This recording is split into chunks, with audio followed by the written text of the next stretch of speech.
എൻ്റെ കയ്യിലിരിക്കുന്ന ഈ ഉഴുന്നുവട കഴിച്ചാൽ ക്യാൻസർ ഉറപ്പാണ്. അപ്പം എന്തേ ഞാൻ ജസ്റ്റ് നമ്മുടെ ഉഴുന്നുവടയാണ്. നമ്മൾ ഉഴുന്നുവട എന്നല്ല, ഉള്ളിവട, പരിപ്പുവട അങ്ങനെ തുടങ്ങി നിരവധി വടകൾ നമ്മൾ ദിവസവും മലയാളികൾ കഴിക്കുന്നവരാണ്. അതും പ്രത്യേകിച്ച് ഇതുപോലുള്ള പ്ലാസ്റ്റിക് പേപ്പറിൽ പൊതിഞ്ഞിട്ട് നമുക്ക് ഇതുപോലുള്ള നമ്മുടെ സാധാരണ ന്യൂസ് പേപ്പറിലായിരിക്കും തരുന്നത്. നമുക്ക് കണ്ടാൽ മനസ്സിലാവും, നിറയെ മഷിയുള്ളതാണ് നമ്മുടെ ഈ ഒരു ന്യൂസ് പേപ്പർ എന്ന് പറയുന്നത്.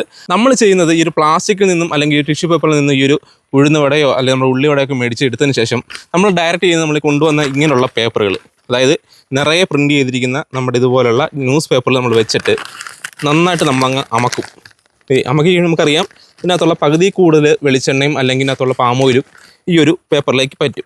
നമ്മളറിയാത്ത, നമ്മൾ സ്വപ്നത്തിൽ പോലും ചിന്തിക്കാത്ത ഒരു കാര്യം ഇപ്പോൾ നമ്മുടെ ഈ ഒരു ഉഴുന്നുവടയിലേക്ക് പറ്റിക്കഴിഞ്ഞിരിക്കുന്നു. എന്താണെന്ന് ഞാൻ പറയുന്നത് നിങ്ങൾ ജസ്റ്റ് ഒന്ന് ചിന്തിച്ച് നോക്കിയാൽ മനസ്സിലാവും.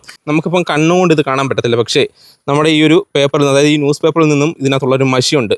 ഇത് പ്രിൻറ്റ് ചെയ്തിരിക്കുന്ന മഷി നമ്മുടെ ഈ ഒരു ഉഴുന്നുവടയിൽ നിറയും പറ്റി പിടിച്ചിട്ടുണ്ട്. കളറിങ് ഏജൻറ്റ് വെച്ചിട്ടാണ് നമ്മൾ ശരിക്കും പറഞ്ഞാൽ ഇങ്ങനെയുള്ള ഈ പത്രങ്ങൾ മുഴുവൻ നമുക്ക് പ്രിൻറ്റ് ചെയ്ത് വരുന്നത്.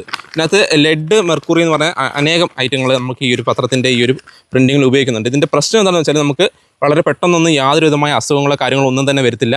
പതിയെ നമ്മൾ വൃക്കയിലേക്കും കരളിലേക്കും പോയി പറ്റിപ്പിടിച്ച് കിടക്കും. അത് കിടന്ന് നമുക്ക് അവിടെ മാരകമായ ക്യാൻസർ പോലുള്ള അസുഖങ്ങളാണ് ഭാവിയിൽ നമുക്ക് കാത്തിരിക്കുന്നത്. അതല്ല ഞെക്കിക്കളഞ്ഞ് മതിയെന്നുണ്ടെങ്കിൽ നമുക്ക് ഇതുപോലെ ടിഷ്യൂ പേപ്പറുകൾ ഉപയോഗിക്കാം. അല്ലെങ്കിൽ പ്ലാസ്റ്റിക് വെച്ചാൽ നമുക്ക് ഞെക്കിക്കളഞ്ഞ് കഴിഞ്ഞാൽ ഇത്രയും പ്രോബ്ലം ഉണ്ടാകത്തില്ല.